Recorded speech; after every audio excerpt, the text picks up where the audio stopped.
Pessoal, tá começando mais um podcast aqui, podcast Fé e Pátria, e hoje estou com esse vaso, esse homem de Deus, profeta, homem de Deus demais, tem uma história, um testemunho de Deus para contar para vocês, e eu tenho certeza que não vai ser só mais um podcast, mas Deus vai operar maravilhas através desse testemunho, até porque esse é o objetivo do podcast.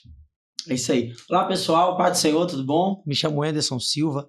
Pra gente é um prazer poder estar aqui nesse podcast tão abençoado, cuja finalidade é edificar vidas através de testemunhos e alinhamentos da parte de Deus. E pra gente é uma honra, meu amigo Samuel, poder estar aqui com vocês. Eu que agradeço. Queria agradecer toda a equipe aqui do estúdio, essa equipe maravilhosa por nos receber. Tia Lau também, Personalizados, que tem aí, sabe, sempre patrocinando nosso podcast, sempre está com nós. A primeira pergunta que eu quero fazer para você é, quando você lembra da sua casa na infância, qual é a primeira imagem que vem na sua cabeça? Quando tratando-se de infância, meu amigo Samuel, a primeira imagem que vem na minha cabeça é muito sofrimento e muita dor, né? Eu fui criado dentro de um lar não cristão, ainda que meus pais tenham conhecimento da prática cristã, meus pais não tinham esse relacionamento com Deus, né? Minha mãe e meu pai não eram casados e eu fui nascido e criado na cidade de Santa Luzia. Então, quando trata-se de infância, eu lembro de uma infância muito conturbada, sofremos muito, passei por grandes coisas, por ser o mais velho, eu vi muita coisa acontecer, sofri muito, feridas emocionais, traumas, e passei por muita guerra. Então, para mim, foi um tempo de muita dificuldade. Imagina, né? Pra gente que é cristão, de fato, na hora que você tem uns pais cristãos, é mais fácil, né? Os pais têm ali pra te apoiar, mas quando você não tem, é só você e Deus. É você e Deus ali e a guerra na sua casa. Eu também não tive minha família cristã, até hoje não tenho, mas busco até hoje a salvação e eu creio que Deus ele vai operar através da vida deles, porque eu sirvo um Deus de milagre. No decorrer da minha história, aconteceu alguns acontecimentos, uns fatos que eu não esperava, né? Minha mãe e meu pai acabou separando, não estava dando muito certo. Por ser o mais velho, eu presenciei muita briga, presenciei por diversas vezes meu pai batendo na minha mãe, e aquela guerra. E eu lembro que a minha mãe e meu pai mudou de uma região onde a gente morava e foi para uma outra região muito mais precária, né? Eu lembro que nesse contexto, o casamento deles, que na verdade eles eram juntados, né? Mas era um casamento, chegou ao fim, né? Meu pai tinha vício com droga, queda com droga, e por causa disso, meu pai, ele alterava muito o seu humor. E os dois chegaram no momento crucial. Houve o momento da separação. Quem olha assim pensa que o momento da separação acabou sendo bom. Só que a gente sabe, né? Eu até prego uma mensagem que chama Decisões definem destinos. E eu digo que toda escolha paterna ou materna vai gerar consequência na vida de filhos. E são essas consequências que vão gerar traumas emocionais. E muitas das crianças que terminam com um futuro não muito assertivo são consequentemente por causa de erros que foram gerados por traumas emocionais. Quando minha mãe separou, minha mãe e meu pai teve 5 filhos, 2 meninas e 3 meninos. E no ato dessa separação, os 3 meninos foram morar com meu pai e com a minha avó. E as 2 meninas foram morar com a minha mãe. Minha mãe foi morar de favor na casa da minha tia e nós 3 fomos morar com a minha avó e com o meu pai. Então assim, se o meu pai era um tipo de pessoa morando com a minha mãe, a tendência agora é piorar, né? Então a gente presenciou muita coisa, nós passamos por muito tempo difícil e morar com meu pai e minha avó não foi fácil, porque nós estávamos distante da nossa mãe e a gente passou por muito sofrimento e muita dor e muita humilhação, até no tocante a comer, né? Eu imagino, né? Agora, a segunda pergunta que eu quero fazer pra você, no dia que seus pais se separaram, o que você sentiu? E como aprendeu a engolir tudo isso calado? Como que você passou por isso, tudo isso calado? Porque naquela época você era pequeno, tinha o quê? 10, 15 anos de idade, vivendo isso tudo. Como com um menino vivendo no meio de droga, conseguiu passar, sabe, por isso? Diante dessa história toda conturbada, sempre tem aqueles que definem o destino da gente pela análise que eles fazem, né? Só que Deus já tinha um plano na minha vida. Então, toda vez que eu vou falar sobre isso, sobre essa parte do meu testemunho, eu lembro que exatamente foi a mão de Deus. Então, assim, nem eu sei te explicar como eu me lidei com tudo isso. Só que o momento de mudança na minha vida foi o momento que a minha mãe tirou a gente da casa do meu pai, pois ela juntou com o nosso padrasto, conheceu o nosso padrasto, e aí a nossa história começou a ter uma mudança. Mas dentro desse tempo, antes da minha mãe chamar a gente para morar com ela novamente, levar a gente para morar com ela novamente, nós passamos muita dificuldade. Aí veio vício de pornografia, aí veio escolhas erradas. Graças a Deus eu nunca me envolvi com crime, nunca me envolvi com nada de errado. Mas a gente era muito largado.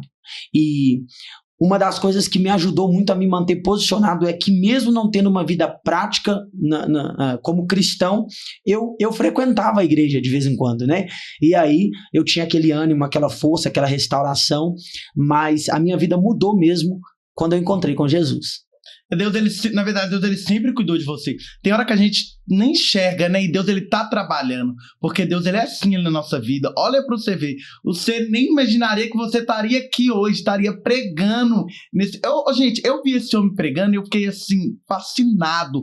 Como que Deus usa ele? Para um menino que passou por tudo isso e hoje tá adorando. É Deus, gente. Isso é só Deus que faz. É só Deus que muda. Na hora que a gente... tem encontro com Jesus, é maravilhoso, né? É maravilhoso demais. Nós chegamos em Esmeralda, Samuel, no ano de 2012. Foi quando minha mãe juntou os 5 filhos novamente e foi morar com ela. E pra glória de Deus, é que o meu padrasto era um camarada excepcional. E por causa disso, ele aceitou. Aceitar uma mulher com 2, 3 filhos já é difícil. Não. Imagina com 5. E eu lembro que quando eu cheguei em Esmeraldas, eu não tinha expectativa de vida. Eu não me imaginava ter uma vida que eu tenho hoje, falando de uma forma espiritual, porém eu tive encontro com Deus. Eu me lembro que numa comunidade pentecostal, tinha de frente para minha casa, bem pequenininha, não tem a ver com o tamanho, tá? Tem a ver com o propósito. Eu me lembro que um culto de jovens, com muita insistência da minha irmã, eu fui no culto de jovens. E no meio de 12 jovens, eu me lembro como hoje. Não me pergunte como, não me pergunte o que aconteceu, eu só sei que na hora do apelo eu estava lá na frente com a mão levantada. A única coisa que eu tenho como reflexo de memória, Samuel, é que quando o pregador pregava, primeiro eu desejava estar no lugar dele, segundo eu sentia o peso da responsabilidade que ele tinha, e terceiro, a unção e a graça que ele tinha passava para mim. E eu senti um ápice da presença de Deus muito grande, e quando eu fui ver eu estava lá na frente com a minha mão levantada. Só que eu não imaginava que aquele ali era o início de uma construção de uma nova história. Então, eu não sei se eu tenho essa liberdade, mas eu posso abrir um parênteses para falar para as pessoas que estão em casa, é que as dores e os problemas emocionais só te levarão para o buraco se você decidir em ser a consequência do que os problemas emocionais geraram em você. Então, a gente tem um jargão que é utilizado por aí, que filho de peixe, peixe é. Não é. Falando de uma forma espiritual, não é. Eu só serei a consequência daquilo que meu pai foi se eu estiver decidido a ser. Mas se eu estiver decidido a receber o que Deus tem para mim, consequentemente a minha vida vai ser transformada. É verdade, né? E na hora do apelo, o diabo, gente, tenta colocar muito na mente dos jovens. Não vai não, você não vai conseguir. Não vai mudar nada. Não vai mudar nada. Mas olha o que Deus faz. Deus colocou ele lá. E onde... Gente, é sobrenatural. O diabo, talvez você tentou enganar ele naquele dia, igual enganou várias vezes, porque ele frequentava. E ele sempre sentia, mas no dia que ele tomou a decisão, porque ele teve que tomar essa decisão, ele teve que querer ir lá na frente, no choro, com dor no peito, mas foi. No dia que você querer tomar a decisão da sua vida, as coisas vão mudar. Mas primeiro, as pessoas têm que querer. A próxima pergunta que eu quero fazer, quando você viu seu pai afundar nas drogas, o que mais te machucava? O vício dele ou a sensação de perder um pai vivo? Porque é perder um pai vivo. Na hora que você perde pra droga, você não tem um pai. É o vício todo dia, pega um dinheiro, gasta tudo. Tem nem palavra. As crianças, principalmente a criança, tem muito da questão da memória fotográfica. Então eu acho que no tocante a isso tudo, eu ainda não tinha compreensão, Samuel, do quão afundado meu pai estava. Porque nesse momento, o que passa na cabeça de uma criança, de um jovem, de um adolescente, é só a dor que está sendo causada nele.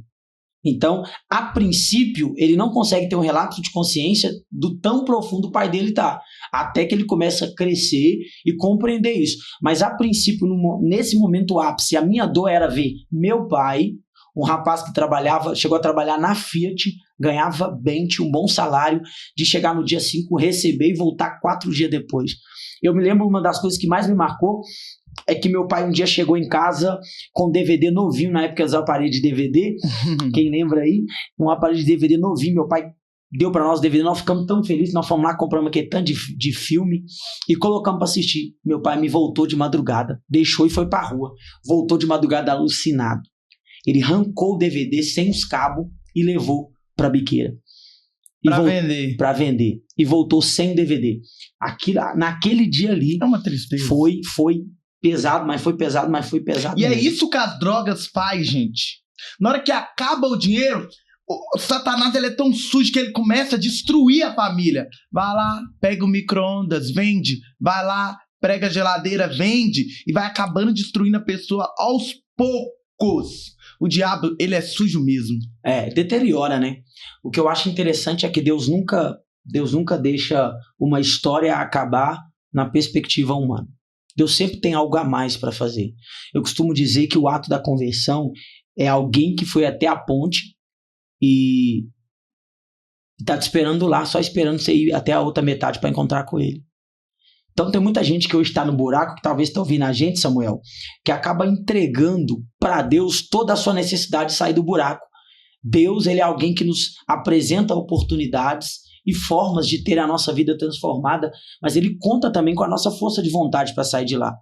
É por isso que gera muita pergunta no mundo. Se Deus é bom, por que acontece tanta coisa? Porque Deus é bom, mas ele é justo. Então, o que ele mostra para nós é que nós sabemos como encontrar ele, que muitas das vezes nós não queremos ir a esse encontro. E o que eu entendi é, ou eu vou ser o que o meu pai foi, ou eu vou até a ponte encontrar onde Deus está me esperando. E foi essa decisão, e eu nunca imaginei que essa decisão ia mudar todo o cenário da minha história. Você está pronto para mudar a sua história? Jesus está te esperando do outro lado da ponte. Então, meu filho, se você pegou isso no ar, quem é espiritual, gente, entendeu o que está acontecendo aqui. E eu tenho certeza que esse vídeo vai falar com alguém. Porque Deus não faz nada sem ter motivo. Eu acho que o que transformou a minha história foi que eu não encontrei com a religião. Eu encontrei com a pessoa, com o dono da vida, eu encontrei com Jesus. E Jesus vai muito além disso, ele transcende isso. Sabe, Samuel? Então, é esse ponto de vista. Você que está em casa, passando por uma conturbação, por um problema espiritual, por uma crise de ansiedade, uma pré-depressão, a palavra que eu tenho no seu coração é: o seu momento difícil não define a sua história. Quem vai pôr um ponto e vírgula na sua história é Deus e você. Então sai desse buraco, porque Deus está te esperando para transformar a sua história. Essa é a proposta. E qual foi o momento que você percebeu que isso, varão, que você não estava pronto, você já não estava aguentando mais passar por isso? Eu já cansei de festa, eu já cansei disso tudo, de viver pelo mundo. Qual que foi esse momento? O momento que eu percebi que esse mundo, de uma forma completa, não era para mim, foi quando eu percebi que nada do que eu vivia levava a minha vida para frente. Me fazia viver algo novo, me fazia viver algo feliz. Eu via que era uma constância repetitiva de uma vida que não me entregava nada de prazer. Era um falso prazer que, na verdade, não me proporcionava nada. E aí eu precisei tomar a decisão. Eu chamo esse momento de o ponto da decisão. Você continua naquela recorrência dos mesmos atos que não te levam a nada, você decide dar uma chance para uma segunda tentativa. E quando eu dei uma chance para essa segunda tentativa, rapaz, aí é o momento que você começa a pensar: por que eu não fiz isso antes? Por quê? É poderoso. É isso, gente, o diabo ele ilude com festa, mas quem tem um chamado não adianta fugir. O coração arde, não aguenta ficar no meio de festa. Não aguenta. Eu já tentei ficar no meio de festa, já tentei curtir, mas quem tem um chamado fica inquieto, começa a ver demônio, começa a ver tudo ali no meio da... Gente, eu mesmo já cheguei em festa que eu via demônio, eu falei: meu Deus, tem que ir embora daqui. Porque na hora que Deus chama, gente, que Deus chama pra uma obra, o escolhido não tem escolha, tá na própria palavra. A gente não tem escolha. Agora, a outra pergunta que eu queria fazer pra você é: quando ria de você por causa do seu pai, o que fazia por dentro para não desmotivar? Desmotivar, quer dizer. Desmoronar. Ó, Samuel, como eu disse pra você, em todos esses momentos eu era bem novo, né? Na verdade, eu fui durante muito tempo muito resistente no tocante a isso. Eu era um jovem meio, tô nem aí pra nada, sabe? Sofria, mas eu era... Porque na nossa época não tinha essa questão dessa depressão toda que tá agindo. Então a gente esquecia porque a gente jogava bola, soltava pipa, jogava bolinha de gude. Então a gente só tinha um problema quando chegava em casa, mas deitava e dormia, no outro dia pra rua de novo. Só que o momento ápice da minha dor foi quando, eu lembro disso, na 7ª série, um dos rapazes que moravam do lado da biqueira, que via meu pai indo lá comprar droga, num dia normal, eles começaram com as piadinhas dentro da sala. E começou a me zoar de filho de usuário, aquela questão toda. E aquilo ali, rapaz, veio tão forte, mas tão forte, tão forte. E nesse dia eu descobri que eu não era tão forte assim. Eu me lembro que eu fui embora chorando. E tinha uns que zoavam, e tinha aqueles que falavam, rapaz, mano, para com isso, ou o cara não e tal. E ficava aquela questão. Aí eu me lembro que nesse dia eu cheguei no ápice. Aí eu contei uma mentira pra minha mãe. Eu disse que eu tava com medo de morrer, mas na verdade eu tinha vergonha. E foi nesse momento que eu larguei a escola. E minha mãe já morava com meu padrasto, já estava com a gente junto. E foi nesse momento que eu larguei a escola. E com 16 anos de idade eu fui trabalhar de servente de pedreiro. E aí, na ocasião, não terminei meus estudos, fui trabalhar de servente de pedreiro para ajudar minha mãe, porque minha mãe também estava passando por alguns processos financeiros de muita dificuldade. E aquilo ali para mim foi o ápice da minha dor. Quando você largou a escola, o que você pensou na sua cabeça? Ah, eu vou largar a escola. Por que você largou? A princípio na minha linha de pensamento, na minha linha de raciocínio, eu estava tomando uma das melhores decisões da minha vida. Porque eu não tinha... Porque a gente tem muito disso de querer provar. Eu acho que esse é um grande erro do ser humano. Eu não queria trabalhar para poder só ajudar minha mãe. A proposta disso era provar para meu pai, para minha família, para os vizinhos da minha avó, que eu não seria, consequentemente, aquilo que eles tinham definido que eu seria. Então, quando eu larguei os estudos para ir para trabalhar, a minha ideia era forçar um sucesso a qualquer custo. E outra porque eu queria muito ajudar minha mãe. Meu pai era infiel na questão da pensão, ele não era compromissado. E hoje, Samuel, eu queria abrir um parênteses, talvez não tenha muito a ver com a pergunta, mas hoje eu compreendo que por trás de todas as escolhas do meu pai, tem apenas uma outra criança que foi frustrada pelo seu pai. Eu entendi que a vida de toda pessoa é uma constância de hereditariedade. Então, o que o diabo faz com o avô, ele vai fazer com o filho. O que o diabo faz com o filho, ele quer fazer com o neto. E a proposta dele é vir trazendo na contramão essa hereditariedade na vida de todos os familiares que ele encontra. Eu sou mais velho. Então, o diabo fez com o meu avô. Meu avô teve que ir para o AA, o Alcoólicos Anônimos, para parar de beber. Depois ele veio e fez a mesma coisa com meu pai. Meu pai, além de beber, se tornou um viciado. Então, quando o diabo chegasse na minha vida, a tendência era abrir a porta e fazer, talvez eu poderia estar até preso. Mas quando ele bateu na porta da minha vida, eu já tinha tomado uma decisão. E aí quem abriu a porta não foi eu. Foi Jesus, porque ele tinha um propósito. E aí foi sucesso. E tantos jovens largando a escola, gente. E a escola é um dos maiores meios hoje de transformar o caráter, a vida e a situação de alguém. A escola ainda é o ponto crucial para mudar a vida de um jovem. Gente, não cai nessa ilusão, não. Ah, larga a escola, vem trabalhar.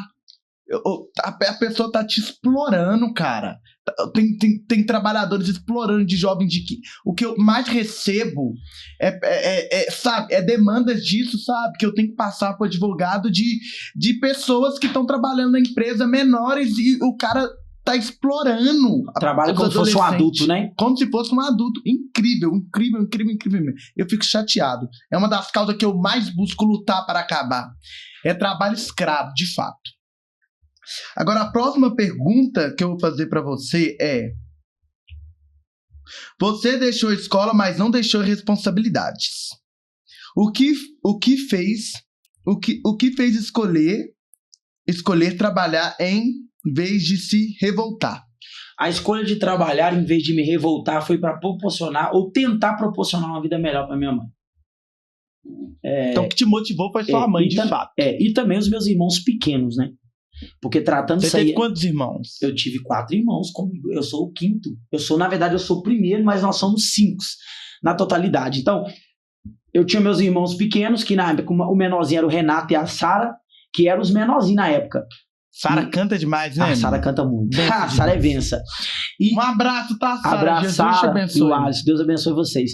E aí, nessa época, eu acabei que eu ajudei minha mãe, eu acabei sendo um dos provedores da casa, né? Então, eu entendi que não adiantaria eu me revoltar. Se eu me revoltasse, minha mãe já tinha sofrido com meu pai, agora ela ia sofrer com o filho mais velho. Olha pra você ver, porque é isso. O diabo tem é isso. Quando ele entra na vida de alguém, na casa de alguém, ele quer bagunçar tudo. Tudo. E o interessante, Samuel, é que mesmo não cristão, eu tinha muito temor. Eu costumo dizer que a minha conversão não tem a ver com motivação humana, tem a ver com o propósito de Deus. Eu sou um cara que Deus já tinha um plano comigo desde o meu nascimento. Desde o meu nascimento, Deus já tinha um plano comigo. Eu nunca mexi com droga. Mesmo no mundo, eu não tive uma relação sexual. Mesmo viciado em pornografia por causa daquilo que eu via na casa da minha avó, eu nunca tive uma relação sexual. E a Tamires foi minha primeira esposa. Pra você ver tanto que eu era consciente. Eu dançava funk, eu ia na festa, de vez em quando eu bebia que eu não era fã de beber, de vez em quando eu fumava cigarro que eu não era fã de cigarro, e droga eu nunca mexi. E mesmo tendo um estilo de vida adaptável ao mundo, eu já me comportava como se fosse um crente. Olha que coisa de louco. É loucura, é chamado. Eu só precisava do encontro. O que a gente não imaginava, o que eu não imaginava é que depois desse encontro, eu ainda continuaria passando algumas guerras, né? E olha o que o diabo fez. Gente, o diabo ele é tão sujo. Ele tocou na família, tocou na escola, tocou em tudo que ele podia. Mas na alma, no coração, ele não tocou. Foi ainda que Jesus te encontrou. O diabo ele tentou iludir, o diabo ele tentou destruir, mas o chamado, o diabo não toca. E é forte. Porque, pela história que você tem, cara, era pra você estar aí doidão no crime. Ou talvez nem tá aqui, deveria estar morto, porque o crime faz isso. O crime leva pro caixão, ou pra cadeia, sei lá. Mas olha pra você ver, Deus fez um homem dele. Isso é desde o ventre, é um chamado que você tem. Antes de você nascer, Deus já tinha te preparado. É forte. Agora, a próxima pergunta que eu quero fazer pra você é: mesmo cercado pelas drogas, você nunca usou. Hoje, olhando para trás, isso foi medo ou foi Deus te segurando? Sendo bem sincero, para mim foi os dois. Vou te explicar por quê. Eu sempre quis que quem tem medo vive mais. Sempre coloque na sua cabeça que está em casa. Quem tem medo vive mais. O Anderson, o que é isso? Tô te falando com você. O medo, de uma forma espiritual, ele não é bom. Mas de uma forma de não se precipitar, ele acaba sendo bom. Porque você pensa 30 vezes antes de decidir alguma coisa. Então eu tive em volta de mim, além de ver na minha casa algumas coisas que aconteciam, como eu era largado, eu andava com a galera toda que usava, mas nunca usei, nunca desejei e nunca tive vontade. Então eu vejo ali o medo que me cercava, mas também o desejo de não ser aquilo que meu pai foi. Porque uma coisa, gente, é aprender com os erros dos outros, é bem mais fácil. Então, se eu tenho um exemplo de que isso só gera prejudicação para alguém, por que eu não vou pegar o exemplo desse alguém? E aí eu já vi a mão de Deus, porque Deus também já queria me alinhar para um propósito. O diabo estava conseguindo fazer o que fez na vida do meu avô, na vida do meu pai. O próximo era eu. Então, ali eu já vi a mão de Deus, e a mão de Deus me cercou mesmo. Tem um texto que diz que Deus cercava Jó. E esse cerco Deus colocou na minha vida, Samuel. Comigo não tinha boi. Convite para roubar, nunca fui. Convite para droga, nunca fui. Convite para biqueira, nunca fui. Já falaram comigo, rapaz, você é inteligente demais, moço, vem trabalhar com nós. Mas aquilo ali não entrava no meu coração, não tinha de... O negócio era, repito, bicicleta, papagaio, bolinha de gude, jogar bola na quadra, era essa a minha vida aí. Foi maravilhoso o que Deus fez para me encontrar. Peguei um pouquinho da época da bolinha de gude e era legal demais, gente. Era bom. Hoje em dia o jovem tá tão no celular, né? O celular tá sendo... um fator que tá viciando jovens tudo na pornografia, sendo um canal de drogas por vender por ali, que hoje em dia é fato. Liga ali, traz a droga. Sendo um contato de espalhar festas macabras, festa do diabo, festa das carnes. Então, e não sabe o que é conhecer a vida, o mundo que Deus deixou. Porque Deus, ele criou um mundo perfeito. Ele diz isso, que ele criou um mundo perfeito, cara. O ser humano estragou. Isso está trazendo a sexualização infantil também, que é um grande problema, né? Por causa disso, da frequência extensiva da rede social, o fácil acesso pelo celular está trazendo também a sexualização antes da hora. Ai, tá, a menina de 13, de 12 anos, Deus que me perdoe, tem já estão, sabe, já estão acabadas, esse é o termo, porque gente, a galera não tem dó, infelizmente. Não tem dó. Mas é o diabo que faz isso. O diabo, ele trabalha de todas as formas. Agora, a próxima pergunta que eu quero fazer pra você é: você já parou pra pensar quantas vezes Deus te livrou quando você nem sabia orar? Já pensei muito. Já pensei muito, porque em tudo eu vi a mão de Deus, Samuel. Em tudo eu vi a mão de Deus. Eu sempre fui um cara muito positivo, entendeu? E em tudo eu vi a mão de Deus, seja nos momentos difíceis, críticos ou de crise, em tudo eu vi a mão de Deus. Já caí da laje, eu já subi no pé de manga para pegar manga e tinha não sei quantos mil marimbondos, eu fui pulando de galho em galho e não caí, não machuquei. Eu já passei por muito momento difícil, e em tudo isso eu via que Deus estava me livrando, mesmo que eu ainda não sabia nem falar com ele. Tudo isso eu sempre vi que Deus estava no negócio. O engraçado é que eu nasci numa família também não cristã, ninguém cristão, mas eu já sabia quem era Deus. Na minha gente, isso é uma coisa forte. No meio de todo mundo bebendo, eu pegava um pente, um controle e orava. Gente, eu falo assim, uma coisa surreal. Legal. Como uma criança que nunca ouviu falar de Deus, começava a pregar de Deus, falava de Deus. E mesmo nem sabendo falar, que na hora que eu falava tudo embolado, e minha mãe chegou a me levar até no hospital e falou assim: esse menino é doido. Esse menino tem problema, ele olha pra parede, começa a levantar a mão e repreender coisas. E sabe, e era próprio Deus ali. Então existe sabe, é Deus mesmo. Deus me chamou pra essa nação. E quando Deus chama a gente, não adianta. A gente pode tentar correr de todas as formas, mas quando Deus chama, Deus chama. E deixa eu abrir um parênteses aqui. Eu sei que você tem seu cronograma, mas não, pode ficar à vontade. Essa forma com que Deus tem te levantado. Deus nunca seguiu o cronograma. Essa forma com que Deus tem te levantado, Samuel, nessa hora final, ainda que você não veja, Deus tem te orientado e te feito como referência para muitos jovens. Então, o conselho que eu dou para você agora, na experiência da minha vida, é: não permita que nenhum processo de conturbação ou de aflição na sua vida desestabilize aquilo que Deus tem para fazer. Porque tudo que você está vivendo hoje é só o começo. Todas as vezes que eu abro o Instagram, que eu vejo um vídeo seu, eu não vejo um jovem comum. Eu vejo alguém que Deus está levantando com uma voz ativa e profética para essa hora. Então, independente de qual seja a área, seja ela política, geográfica, histórica, independente, espiritual, você é uma voz que Deus escolheu para ecoar. Então, não existem barreiras que paralisem quem Deus tem plano. Eu me lembro de um texto no primeiro livro das Crônicas, capítulo 4, verso 9. O autor está escrevendo sobre os descendentes de Judá e ele para a escrita para falar de um homem.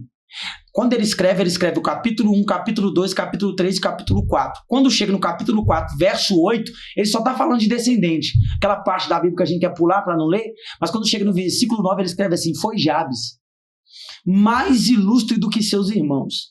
Por que o texto diz: e foi Jabes mais ilustre do que seus irmãos? O texto está colocando Jabes em poder de igualdade com os irmãos. Está dizendo, ele passou pela mesma crise, ele nasceu na mesma casa, ele viveu no mesmo tempo, mas ele foi mais ilustre. E o que fez Jabes ser mais ilustre? É simples. É que quando ele foi nascer, a mãe dele deu para ele o nome de Jabes porque ela teve dor para gerar. Então imagina Jabes indo para a escola e alguém dizendo: tá vivo, mas proporcionou dor para a mãe. Está na faculdade, mas proporcionou dor para a mãe. O nome dele caracterizava a vida dele. Só que Jabes não se deixou ser levado pelo que o nome dele condizia. Ele decidiu mudar, em vez de mudar de nome, ele mudou de história. Porque o texto diz: e Jabes invocou o nome do Senhor. E é aqui que mudou. Porque ele disse para Deus, Senhor, amplie os meus territórios, alargue as minhas tendas e me livre do mal. E o texto diz, e Deus lhe concedeu o que Jabes havia pedido. Jabes, em vez de mudar o nome, ele mudou o seu destino. Porque o que o seu nome condiz ou o que a sua história condiz não define o seu futuro. Então você é o Jabes no meio da sua casa. Eu sou um Jabes no meio da minha família. Você que às vezes sente vontade de se posicionar, você é um Jabes dentro da sua casa. E com os Jabes vão ser um pouco mais difícil, porque é alguém que Deus escolheu para mudar todo o curso de uma história. E é isso. É forte demais. Sinto Deus gente, aqui. Eu rupio aqui. Ô, gente, tá perto desse homem aqui, você tem que estar preparado para sentir. É uma bênção. É um homem usado de Deus. Agora, a próxima pergunta que eu quero fazer para você, profeta. Mesmo no momento do apelo, o que aconteceu dentro de você e fez a mão se levantar o que fez a mão se levantar sozinha? Porque você contou, você já não sabia o que estava fazendo, na hora que você já viu, você já estava lá na frente. O que te fez? Eu acredito que aquele culto foi um culto programado, preparado por Deus. Eu não fui ali para ver Deus já estava lá me esperando. Então, Deus preparou que tudo acontecesse de uma forma exata, de uma forma correta, e a emoção que eu senti naquele culto, a graça, porque tem muita gente que diz, você pode ser emotivo. A emoção tem a ver com o espiritual, sim. Deus atinge primeiro a emoção para depois atingir a sua consciência. Então ele trabalha em unidade. Ele tem que trabalhar no seu comportamento emotivo para te deixar sensível. E nesse momento eu senti algo que eu nunca tinha sentido desde a minha infância na igreja. E ali eu entendi que já era um dia diferente. E foi a melhor decisão da minha vida. Eu não consigo me lembrar se foi porque tinha muito jovem indo e eu fui. Eu não consigo me lembrar se eu fui um dos primeiros. A única coisa que eu sei, Samuel, é que eu estava lá na frente com a mão levantada. E que desde aquele dia, no ano de 2012, nunca mais minha vida foi a mesma. 2012, hoje a gente estamos no ano de 2026. É tremendo, é Deus, é Deus. Enquanto você chorava ali, Jesus estava curando primeiro o filho adolescente ou o homem? Eu acredito que primeiro ele estava curando o filho adolescente, né? Grandes homens nunca serão grandes homens sem antes serem transformados como meninos. Os grandes homens hoje que não conseguem cuidar de uma família, da sua esposa e de seus filhos, são homens que não conseguiram serem transformados como meninos. Então, assim, deixa eu falar de uma forma mais fácil. Homens que não foram curados no seu tempo de meninos nunca conseguirão ser homens de verdade. Então, naquele momento, eu não estava tendo só um encontro com Deus. Eu estava tendo o início de uma transformação de mente, de comportamento e de coração. Deus estava assumindo a paternidade que eu não tinha na minha infância. E quando eu entreguei a minha filiação para Ele e Ele me recebeu como filho, acabou. Dali Deus me pegou no colo e começou o tratamento de cura de tudo que eu havia passado na minha vida passada. É por isso que o conselho que eu dou, você que está aí, que às vezes é ausente de pai, Deus está dizendo, você não é órfão. A espinha dorsal do Evangelho de João é o 3,16. Deus amou o mundo, ele não amou os judeus, o primeiro povo, ele amou o mundo de uma tal maneira que ele deu o seu filho unigênito. Ele entregou o seu filho para morrer no lugar de outros que se tornariam filhos como ele. Então, é sobre isso. Se você poderia definir aquele momento, qual seria? Se eu pudesse definir aquele momento com uma palavra, a definição é graça. O que é graça? Graça é aquilo que Deus escolheu me dar, mesmo eu não merecendo, ou pensando que receberia. Deus preparou o dia certo, a roupa certa, a hora certa, o momento certo. Sabe como que eu aceitei Jesus? De boné da Billabong, calça Saruel, Timberland de azul bebê, brinco na orelha, e Deus não olhou para minha roupa. Deus não olhou para minha aparência. Deus não olhou porque a geração falava de mim. Eu lembro que o dono da mercearia lá em cima chegou a me pedir perdão uma vez, porque dizia que na mentalidade dele eu seria um dos traficantes, porque na época Esmeralda estava matando muito, e na mente dele eu seria o próximo traficante. Eu ia colar com aquelas meninas e eu não ia prestar. Mas ele via o Whindersson com a caixinha de som na cintura, soltando papagaio com a perna russa, mas Deus viu um pregador. E Deus preferiu fazer o que ele queria do que deixar eu ser levado por aquilo que as pessoas pensavam. Eu tive que tomar o meu passo, mas eu entendo que nada foi de mim, foi graça. Aquilo ali foi simplesmente graça. É graça, e a palavra que eu defino é graça. É assim que Deus faz, né? Deus é maravilhoso. O ser humano vê uma coisa, mas Deus vê outra. Olha pra você ver. O ser humano via ele como vai ser o maior traficante daqui. vai valer nada. Tá sendo um dos maiores profetas dessa nação. É Receba, em nome tremendo. de Jesus. É tremendo isso, gente. Como que Deus faz? Por isso que a gente tem que confiar nos planos dele. Quando a gente confia nos planos de Deus, uma coisa é confiar. Porque tem gente que quer mudar os planos de Deus. Quando a gente confia, acontece tudo naturalmente. Deus vai trabalhando de uma forma assim extraordinária. Agora aqui, nós vamos entrar agora no outro quadro aqui da sua vida de perseguições que seu ministério teve. Depois da conversão, por que buscava Deus com tanta intensidade? Era gratidão ou medo de voltar a sofrer? Você buscou Deus por quê? Ô Samuel, eu vou te ser bem sincero, do fundo do meu coração, eu nunca mais tive medo de sofrer. Depois que eu tomei essa decisão, que eu não aceitei Jesus, Jesus me aceitou.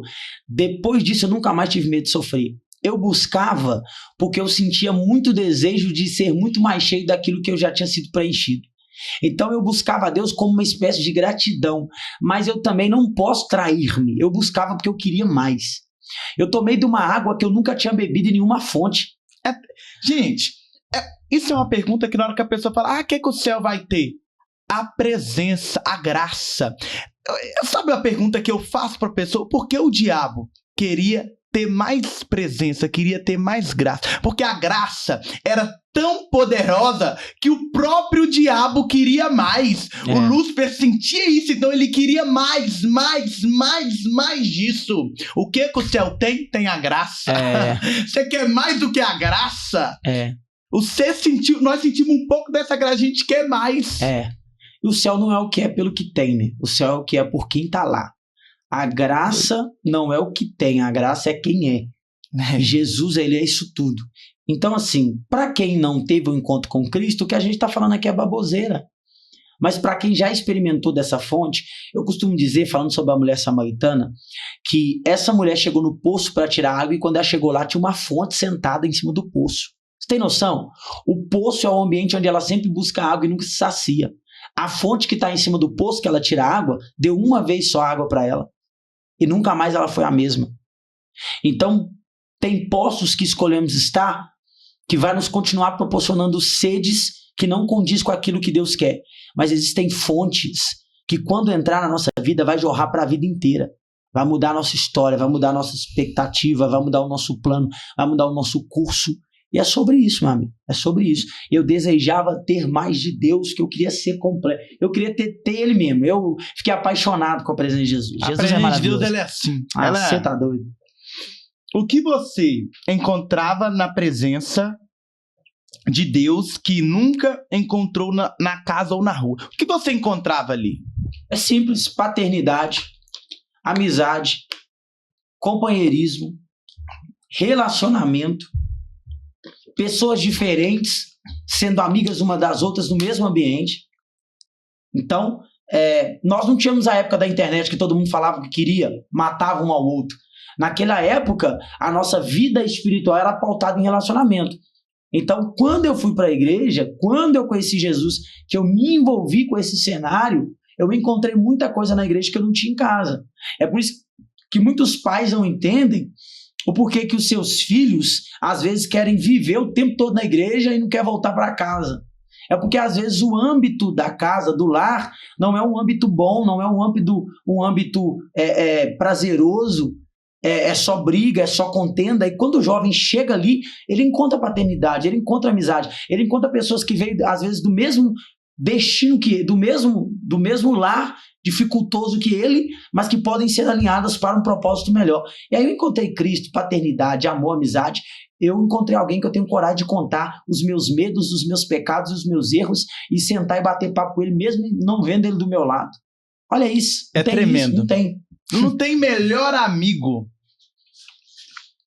Quando a perseguição veio de dentro da igreja, isso quebrou a sua fé ou purificou ela? Ô Samuel, esse foi um dos momentos que eu não imaginei que eu suportaria. Porque quando a gente vai para a igreja, a gente imagina que vai ser tudo uma mil maravilha, né? Mas se você pegar, falando rápido aqui, pautado na história de Davi, você vai perceber que para cada Davi existe um Saul. O que é Saul? Saul é alguém que consegue te ver bem, mas não melhor do que ele. Então, enquanto eu era aquele jovem que estava me conhecendo, tendo um relacionamento com Deus, eu era muito amado. Só que eu comecei a ficar tão apaixonado por Jesus que eu ia para um monte 2 vezes ao dia, meu jovem. Eu jejuava igual gente grande. Eu já cheguei a sentar em praça assim, demônio se manifestar só de passar perto de mim, por causa de consagração. E aí eu comecei a ser muito usado na igreja. E aí eu comecei a passar por algumas perseguições. Só que aquilo ali não acabou comigo e não desmoralizou eu, porque eu sempre fui apaixonado pela palavra. E aí quando eu olhava para a Bíblia, eu entendia, pô, se Jesus passou, se Paulo passou, se Pedro passou, se todos passaram, isso aqui é uma forma de Deus me fortalecer. Então quanto mais eu sofria, mais fortalecido eu ficava. De fato. Eu lembro que o meu pastor pregou uma palavra que os próprios irmãos dentro da igreja estão matando uns aos outros. Tem muitos jovens saindo de igreja por causa de liderança, porque a liderança não sabe conversar. Não só líderes, mas como eu mesmo já passei por situações de pessoas da igreja rirem de mim, sabe? Você fica frustrado, cara. Imagina, porque eu nunca gostei de jovem. Eu sempre gostei de ficar no meio dos velhos, no meio dos anciãos. Nunca gostei muito de... Eu gosto de ficar no meio dos velhos. Aí, eu nunca fiquei no meio de jovem. Eu não era cisma, amiga. Você via eles claramente rindo assim da sua cara e você fica assim frustrado, sabe? Qual foi a farda mais profunda que você carregou nesse tempo? Aquela que quase ninguém viu. Você fala de fardo pesado, de dificuldade. Eu acho que o momento mais difícil para mim foi o momento que eu comecei a ser perseguido por liderança. Eu acho que foi o momento mais difícil porque era quem eu tinha como espelho, né? E a gente sabe definir o que é repreensão para perseguição. A gente que é espiritual sente quando alguém está te repreendendo porque quer ser o melhor e também sabe definir quando alguém está só te perseguindo porque não tem mais nada para procurar, para achar. E eu me lembro que por causa de uma consagração que eu não consegui ir, isso porque um dia passado eu estava ajudando pastor na obra da igreja, eu acordei tarde no outro dia, eu não fui para a consagração que tinha do louvor de 5 horas da manhã. Rapaz, eu fiquei 1 mês de banco por causa disso. Sangue de Jesus. Não era pecado, não. Não era pecado, não era escolha errada que eu tinha feito. Eu não consegui levantar para ir para oração. E também não é porque eu não quis ir orar. É porque eu não consegui levantar de cansado. E nesse dia, eu fiquei, se eu não me engano, foi 1 mês. Eu só poderia voltar no próximo mês, na próxima consagração. Eu lembro que eu sentei, e ali foi o momento que Deus começou a transformar algo maior da minha casa. Eu cheguei ajoelhado, chorando na cama da minha mãe. Minha mãe tinha bebido todas. E eu ajoelhei chorando na beira da cama e falei, mãe, não aguento mais. Eu não sei se a minha mãe ficou sã, mas eu lembro que a minha mãe falou assim comigo, eu lembro de até hoje, Deus não me deu filho frouxo. Aquilo ali foi como um choque para mim. Deus não me deu filho frouxo.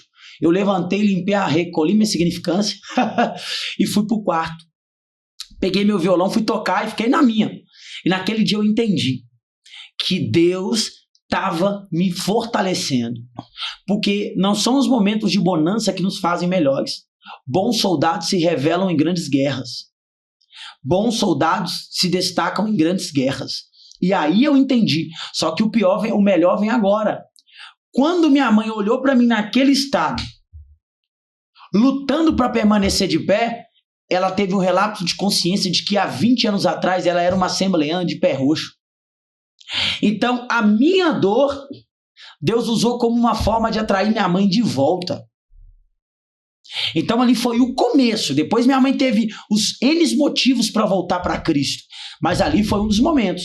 Minha mãe olhar para os filhos, ver os filhos sofrendo por causa da unção e da graça e falar, não é possível, eu não posso continuar da forma que eu estou. Então, percebeu? Às vezes, o que para a gente é sofrimento, para Deus é uma forma e uma isca para atrair outras pessoas que também precisam dele. A nossa dor cura. O nosso sofrimento faz outras pessoas serem transformadas. É paradoxal, mas é poderoso isso. Você pegou? Porque eu peguei. Você ia ao monte 2 vezes por dia. O que você dizia para Deus quando ninguém estava ouvindo? Quando eu comecei pro monte, eu tava naquele momento que a galera via muito a pregação dos pregadores, né?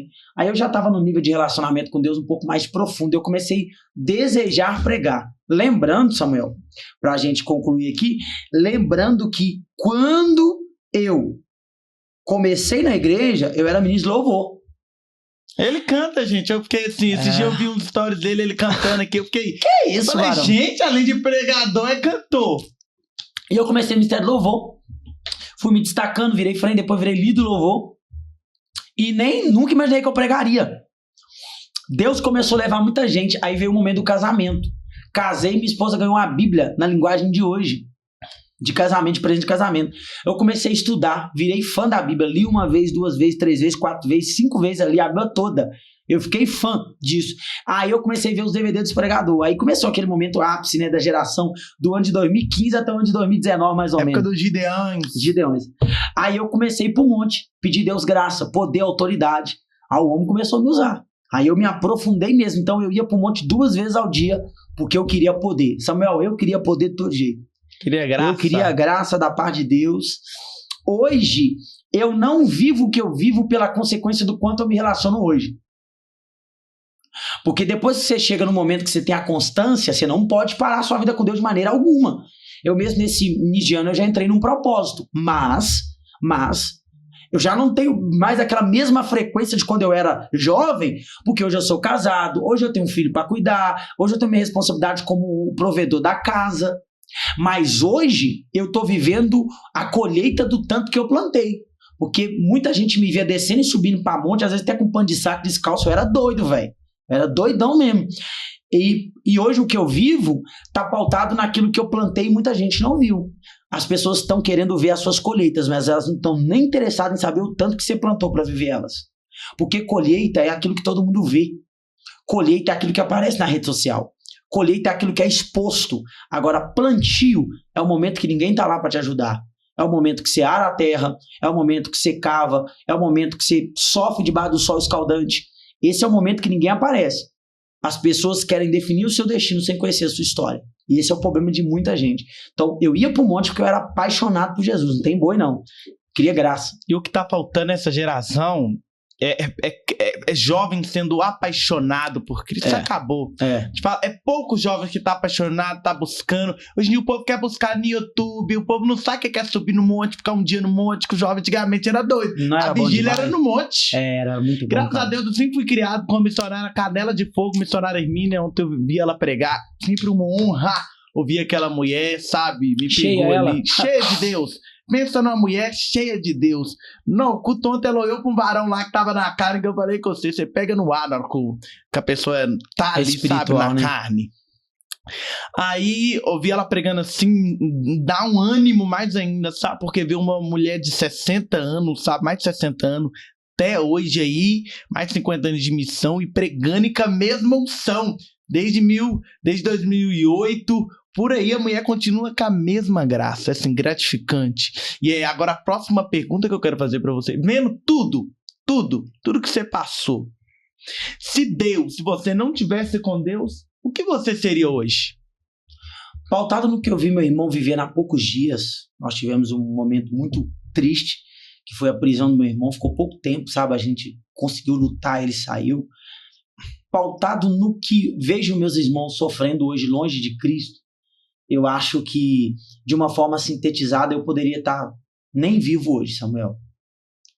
Porque a gente é medroso e não se envolve em muitas coisas até um certo tempo. Depois a coragem vem. E aí é só perdição. Então, eu acredito que se eu não tivesse em Cristo hoje, eu não estaria aqui, não. Porque eu era um cara muito perseguido pelo inferno bem antes de ser cristão. A única vez que eu frequentei um carnaval, eu chutei a garrafa de um dos maiores traficantes de Santa Luzia. Sem querer. Ele no meio assim, ó, encostei o pé na garrafa. Ele falou, vai embora que eu vou te matar. O rapaz que me levou teve que me levar embora. Então eu já era um cara perseguido, não tinha boi comigo. Então, sabe aquele cara que nasceu pra ser na igreja? Eu quero dar um recado pra você que tá em casa. Você é um tipo de pessoa que nem todo mundo na sua família pode aprontar.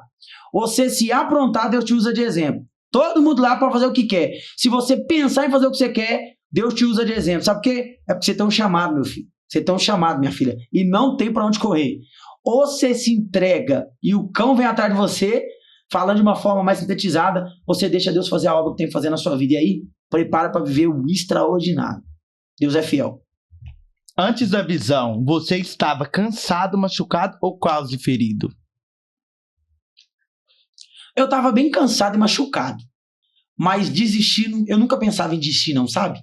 Eu falava com Deus assim, naquele momento, igual Elias. Quando Elias ficou depressivo, falou, Deus me mata. O Espírito Santo falou, ele quer morrer não, Deus, ele quer vitória. Eu queria vitória, sabe? Eu sempre tive a mente muito filtrada, sabe, Samuel? Eu sempre tive a mente muito conectada. Eu sempre tive aquilo que seu podcast tem, fé. Eu já pensei sim em desistir, sim. Mas não a ponto de falar assim, vou parar agora. Não, no fim, depois eu pensava, falava, quer desistir é nada. Eu tô na guerra. Aí depois Deus me fortalecia e eu ia pra cima. Cheio de Deus. Esse é o poder da palavra. A palavra te quebra, você não tem jeito não. Até quando você tá sofrendo, você apanha ainda. Pessoa que busca, por isso tem essa unção. Pessoa que busca tem essa unção. Por isso que eu falo, você, missionária Hermínia, que eu fui criado, porque eu testemunho a vida Gutenberg também, desde pequeno, nós dois, eu pregava, ele cantava. Menino lotado de Deus, pra mim é o melhor cantor do Brasil. Gutenberg é top. Canta, a graça tem que descer. Sabe qual que é o diferencial dele? Ele tá nem aí se a igreja não tá pegando fogo. Porque tem cantor que vai com a igreja. Se a igreja tá descendo, se a igreja tá aplaudindo, se a igreja... Ele não. Ele começa a rodar, você fala assim, esse menino é louco. Ele sempre entrega tudo, sempre é o 100%, né? Graças a Deus, eu tenho a honra, desde pequeno, conhecer ele. Não sabia, não, desde pequeno, a mãe dele... eu conheci a mãe dele na hora que ela tava numa vida assim, de droga, bebia e fumava com a minha mãe o dia inteiro. O que Deus fez na vida, na mãe dele, através dele. Que lindo. Através dele. Ele ganhou a mãe dele, se eu não me engano, com 15 anos. Meu Deus. Pra Jesus. E é assim, tremendo testemunho mesmo da mãe dele. E eu lembro que minha mãe fumando, a mãe dele fumando. E a mãe dele falava assim, ô Gutenberg, vai brincar de igrejinha, você e o Samuel e minha irmã lá fora. Não quero vocês aqui não. Não vocês aqui não que nós tá fumando. E o que Deus fez na vida da mãe dele é assim, extraordinário. Excepcional. Extraordinário. É só Deus e ele assim mesmo. Agora, a próxima pergunta que eu queria fazer para você é: quando você viu aquela cidade dourada, o que o seu coração sentiu? Primeiro, paz, esperança ou choro? Esse foi o momento que eu tive uma visão, que eu compartilhei com o Samuel. Quando eu estava sentindo os momentos mais difíceis da minha vida, eu deitei para dormir depois de uma oração. Eu tive uma visão. Eu vi uma cidade dourada no sonho. E eu vi Jesus como se fosse um cartaz, um fly de evento. Eu vi Jesus em cima da cidade dourada.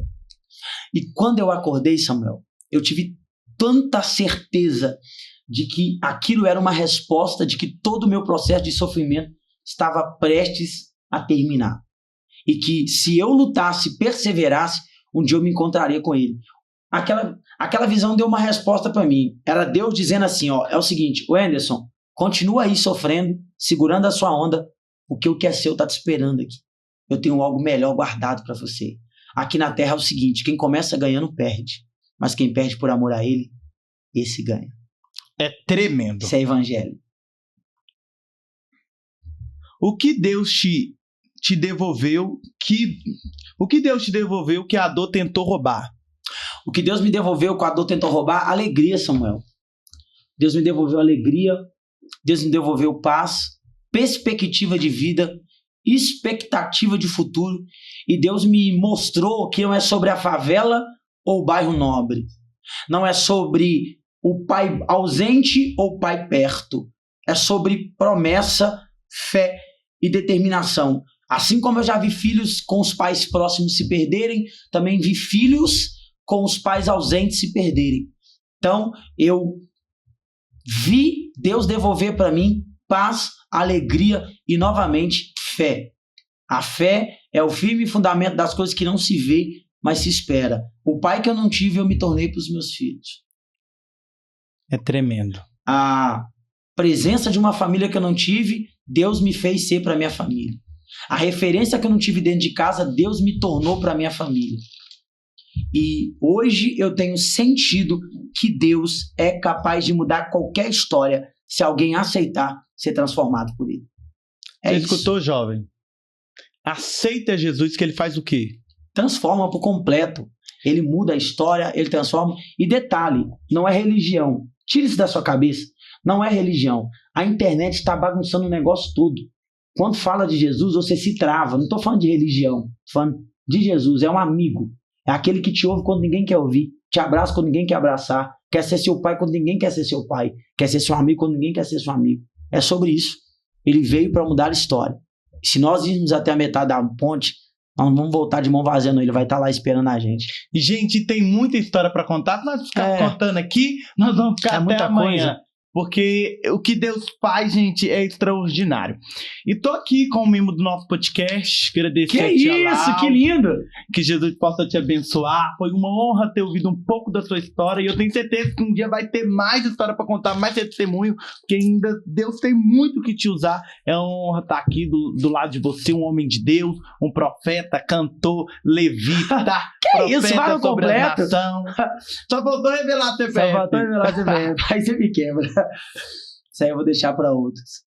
Gente, você que tá aqui até agora e não curtiu o canal, não me seguiu até agora, ô meu filho, eu vou ter que mandar Deus descer com um anjo aí na sua casa para clicar no vídeo. Então, gente, estamos encerrando aqui. Quero agradecer a participação de todos. Obrigado ao estúdio. Até a próxima semana. Deus abençoe, gente.